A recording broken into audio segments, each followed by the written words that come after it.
ফিরে এসে মিথ্যা মামলা মোকাবেলা করে জেলে চলে গেলেন।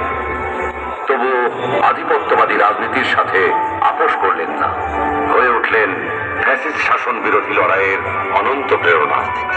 তবে কি তিনি কখনোই আপোষ করেননি? অবশ্যই করেছেন।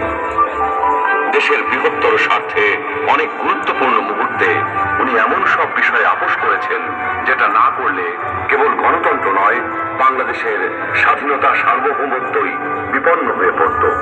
91 সালে তার পছন্দের প্রেসিডেন্সিয়াল পদ্ধতি ছেড়ে সংসদীয় পদ্ধতিতে চলে গেলেন বৃহত্তর রাজনৈতিক সমঝোতার স্বার্থে।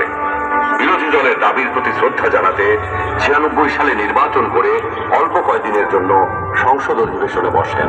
বসে তত্ত্বাবধায়ক সরকার সংবিধানে যুক্ত করে ক্ষমতা ছেড়ে নির্বাচন দিয়ে বিরোধী দলে অনুরোধ করছি দ্রুততার সঙ্গে ভেতরে প্রবেশ করুন। আমরা নির্ধারিত সময়ে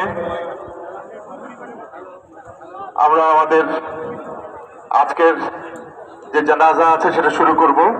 মিরপুর থেকে যারা ঢুকছেন তারা অতি দ্রুততার সঙ্গে ঢোকেন এবং আমি অনুরোধ করছি আমাদের যারা ছাত্রদল, যুবদল, স্বেচ্ছাসেবক দলের ভাইদেরকে অনুরোধ করছি আপনারা তাদেরকে সহযোগিতা করেন, তারা যাতে দ্রুততার সঙ্গে ভেতরে ঢুকতে পারে এবং ভেতরে ঢুকে আপনারা পূর্ব প্রান্তে চলে যাবেন। একদম সোজাসুজি পূর্ব প্রান্তে আমাদের জায়গা খালি আছে। খামার বাড়ি, মণিপুরি পাড়া, ফার্ম গেট, সেখানেও কিছু জায়গা আছে এবং মাঠেও কিছু জায়গা আছে। আপনি সরাসরি পেছন দিকে একদম পেছনে চলে যান।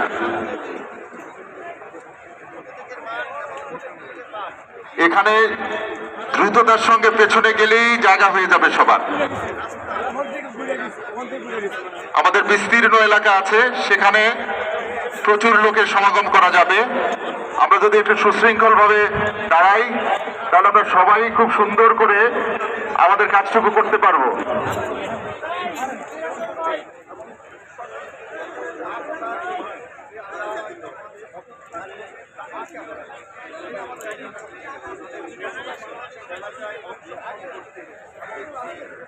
আমাদের প্রাণপ্রিয় নেত্রী, 3 বারের প্রধানমন্ত্রী, গণতান্ত্রিক সংগ্রামের অবিস্মরণীয় নেত্রী, স্বাধীনতা ও সার্বভৌমত্ব রক্ষায় আপোষহীন নেত্রী বেগম খালেদা জিয়ার প্রতি শ্রদ্ধা জানিয়ে আমাদের আজকের এই দোয়ার অনুষ্ঠান, জানাজার অনুষ্ঠান, লক্ষ কোটি মানুষের প্রিয় নেত্রীর জন্য সবাই সমবেত হয়েছেন এখানে।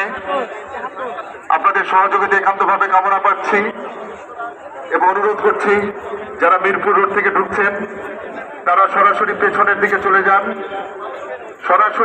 দিকে চলে যান, এবং তাদেরকে জায়গা করে দেওয়ার জন্য অনুরোধ করছি যারা এখানে দাঁড়িয়ে আছেন তাদেরকে।